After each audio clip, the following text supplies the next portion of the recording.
From the National Press Club in Washington, D.C., this is Rewind.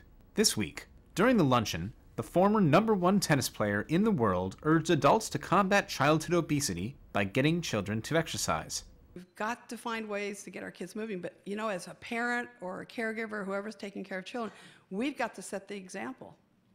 We have to live it. We can't just tell them what to do, because they watch our actions. They don't listen to what we say. She also urged young women to have unconditional faith in their ability to succeed. Tell girls to believe in themselves. Don't make excuses. Don't say you're a terrible athlete, that's for sure. Not around me. If you can breathe, you're an athlete. At a newsmaker event, an expert reasoned that Latin America does not agree with many issues the United States considers important for the region.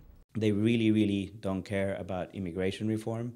They care very little about, to some extent, regional security issues. What the region actually really wants is to talk about trade and finance. And I think on both counts, the U.S. has lost significant leverage and power over the region. Empowering young women in politics, Running Start honored one student who countered parental resistance to pursue her interest in politics. He wasn't used to seeing his young daughter leaving away for the summer for a once-in-a-lifetime opportunity. But ever since I stood up to him to let me attend the PAGE program, and later coming back to Washington, D.C. to attend Running Start's Young Women's Political Leadership Program, he began to open his mind to the idea of having a young woman leader for a daughter. We need to stand up and believe in ourselves, because that's how our voice is going to be heard. That's how my father heard my voice. At the Phillips Foundation's annual awards dinner, a Pulitzer Prize winner counseled aspiring journalists to become an authority on their topic of choice. You need a real area of expertise. You need to know something. It doesn't matter what it is. You need to know deep, but I don't care if it's the law, I don't care if it's healthcare, if it's medicine, bioscience, trying to make yourself an expert in some part of the world. But you need to make yourself valuable to employers and to readers.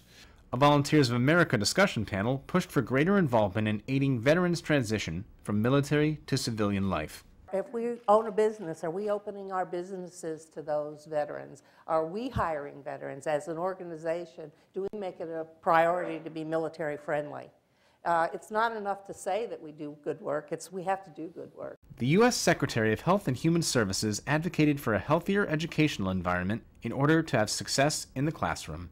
And if our schools are unhealthy places, we're going to have unhealthy children no matter what they do the rest of their time. On the other hand, if the school is a healthy place with nutritious food, with opportunities to exercise, with opportunities to learn about the connection between health and their brains, and access to care, we have taken a huge step toward making sure our children are actually ready to succeed and able to reach their full potential. From Washington, D.C., this is Rewind. I'm Tom Risen.